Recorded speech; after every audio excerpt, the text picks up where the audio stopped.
atleta Puma Rodrigues não faz mais parte do elenco profissional.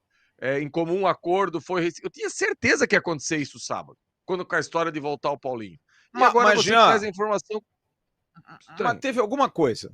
Teve alguma coisa. Claro, Porque claro. teve alguma coisa. Porque hoje, eu falei ontem, até trouxe também no Fala aí Vascão ontem com o Sérgio, eu falei com o pessoal do Puma. O staff do Puma ficou muito chateado com o que foi ventilado de que o Puma teria treinado. Cara, uma coisa a gente não pode negar. O Puma Rodrigues, desde que chegou ao Vasco, ele parece ser muito grato ao Vasco. Ele gosta do Vasco. Sempre foi um cara legal, sempre foi um cara bacana, sempre foi um cara alegre, sabe? Jogar bem, jogar mal é outra história. É outra história, né? Mas é um cara que fez boas participações, se sacrificou ano passado jogando numa segunda linha, como um ponta. E é claro, ele tem uma preocupação de jogar a Copa do Mundo. Ele quer jogar. Então, para ele hoje no Vasco, tá ruim. Só que ele recebeu, por exemplo, no início do ano, uma proposta do Inter de Porto Alegre que o Vasco negou. Que o Vasco negou. E o Vasco não fez nenhuma procura para renovar o contrato do Puma Rodrigues. Hoje pintou a informação do São Paulo. Eu procurei o Vasco. O Admar Lopes confirmou. Teve nada até agora pelo Puma. Zero. Nada, nada. Nenhuma proposta, nada. O presidente do Nacional de Montevidéu, Alejandro Balbi, me disse a mim, tenho interesse no Puma Rodrigues, inclusive para agora. Mas ele sabe também que se o Puma sair no final do ano, vem de graça. E o Nacional Futebol Uruguai não tem essa grana toda para investir, né? Apesar do Puma ser um jogador interessante. E pro Puma vale. 6 meses jogando, a 6 meses do Mundial, jogar no Uruguai, para ele é legal. O Bielsa vai estar lá vendo. Só que o que me foi dito é o seguinte, pô, cara, o Puma tá há 3 anos no Vasco.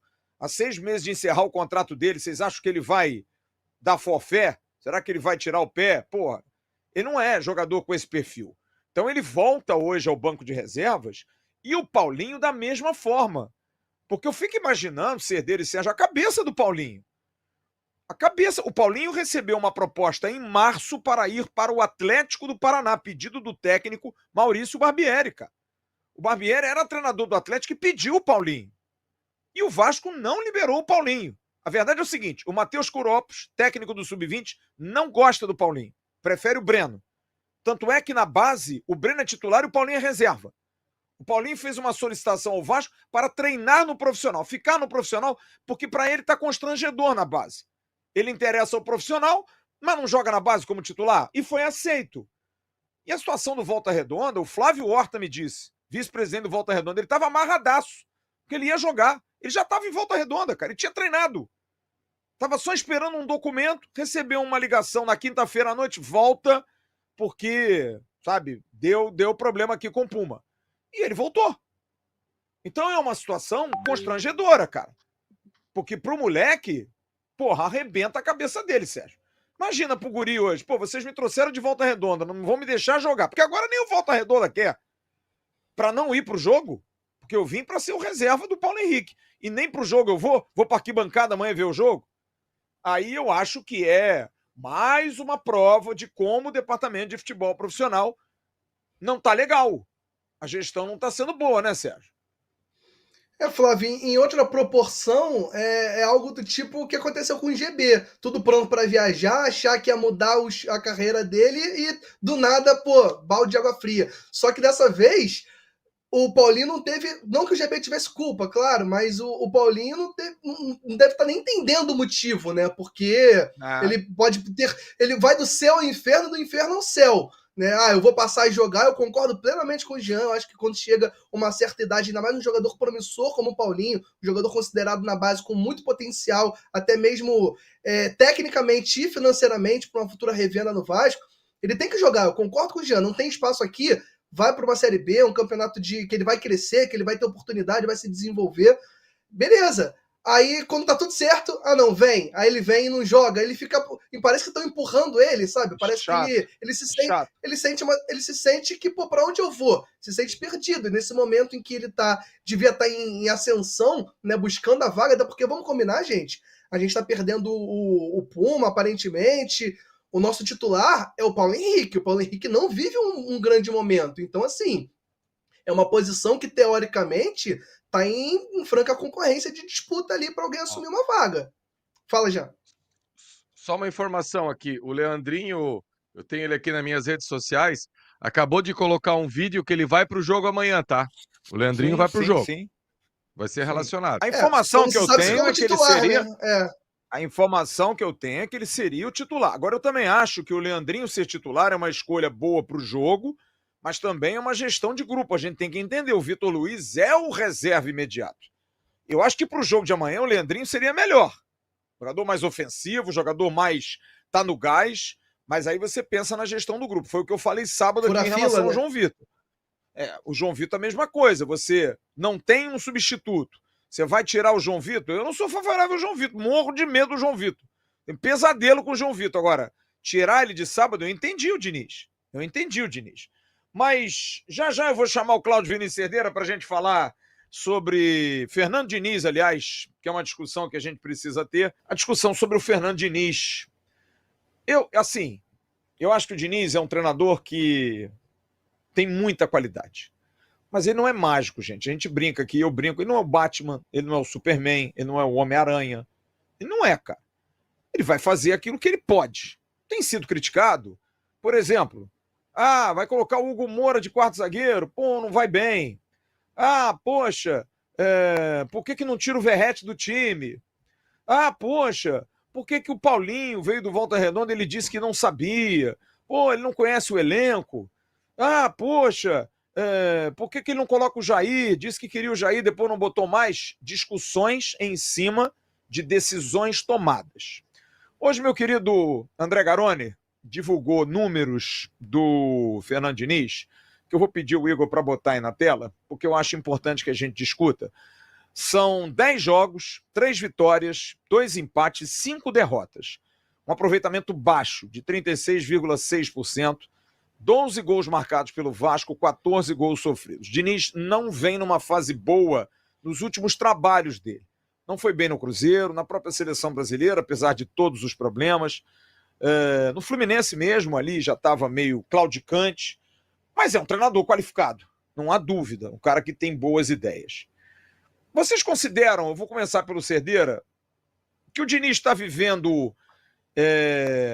uma má fase? É muito cedo para a gente usar esses argumentos? Por que teoricamente, ele está cometendo erros de escolhas nos jogos e nas escalações que fazem com que a gente possa alimentar essa discussão? Ou vocês acham que não? O Diniz está se adaptando e tem que se dar tempo ao tempo, não dá para a gente ficar tirando o treinador toda hora, é Carille que dura 4 meses, é o Rafael Paiva que dura 4 meses, e que tem que dar tempo ao Diniz para ele fazer time, para ele fazer o time andar. Qual é a sua opinião sobre o trabalho do Fernando Diniz até esse momento, Cerdeira? Olha, Flávio, o Diniz é aquela coisa, né, que eu digo que quem ganha jogo é jogador. Então o Diniz ele já está num prejuízo, né, de não ter um elenco para ele ter um pouco mais de mobilidade, né? Fazer um trabalho melhor, porque a gente está vendo o sufoco que ele está passando, e isso está sendo, a gente até está discutindo sobre isso, quem entra no lugar do Coutinho, recua o Nuno, bota não sei quem, sabe, a gente fica discutindo isso. Imagina na cabeça do Diniz. É lógico que ele não vai falar, mas o que ele está fazendo, né, as decisões dele, já deu para perceber que alguns jogadores que estão no banco, ele não confia, cara. A questão não é confiança, a questão é que os caras não estão entregando.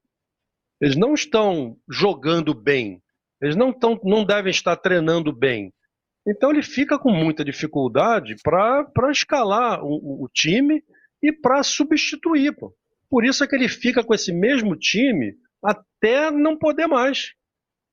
Agora, quando um jogador se machuca, como aconteceu com o Coutinho, por exemplo, pronto, aí já virou um problema. E a gente falou aqui várias vezes, olha, uma das prioridades do Vasco é contratar um meia, porque se o Coutinho tiver um problema, quem é que vai para o lugar dele?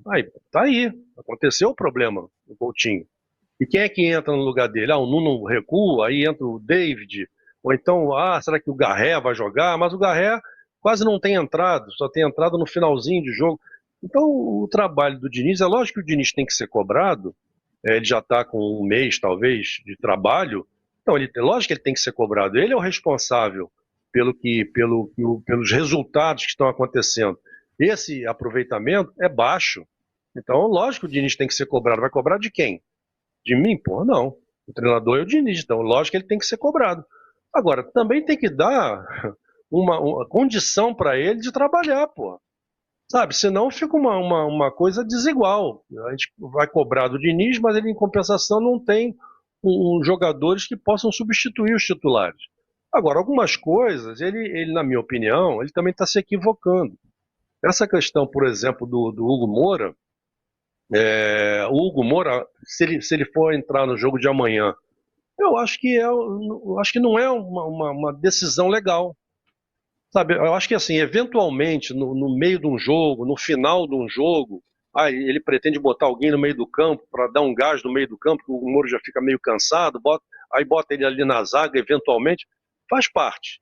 Agora, você começar um jogo com o Hugo Moura, pô, eu acho que não é legal, eu acho que não é bom, porque o ataque do Del Valle, por exemplo, é um ataque muito rápido, e o Hugo Moura não é rápido. Então eu preferia começar com o Luiz Gustavo, mesmo sendo um pouco, sendo menos experiente, mas tem muito mais velocidade do que o Hugo Moura, por exemplo. Sabe? Então começar um jogo já com o Hugo Moura na zaga, então isso eu já não sou favorável. Né? No jogo passado, recuou o Hugo Moura e aí entrou com o Matheus Carvalho. Pô, ele podia ter posto o Paulinho, né, para dar uma movimentação, porque o Paulinho é um meia atacante. Né? Ele podia ter posto o Jair, que tem qualidade na saída de bola. Então ele teria outras opções também. Então essas são umas questões que são de responsabilidade dele, são opções dele. Né? Mesmo num elenco não muito qualificado, mas as escolhas dele não estão sendo as melhores, pelo menos na minha opinião. Então eu vejo por aí. Ele não tem um elenco qualificado para trabalhar? Não tem. Ele tem ali na conta do chá, como o próprio Jean falou, você falou também. O Vasco tem 13 jogadores, pô. Sabe, com 13 jogadores não dá nem para uma competição, imagina com 3 competições. Não tem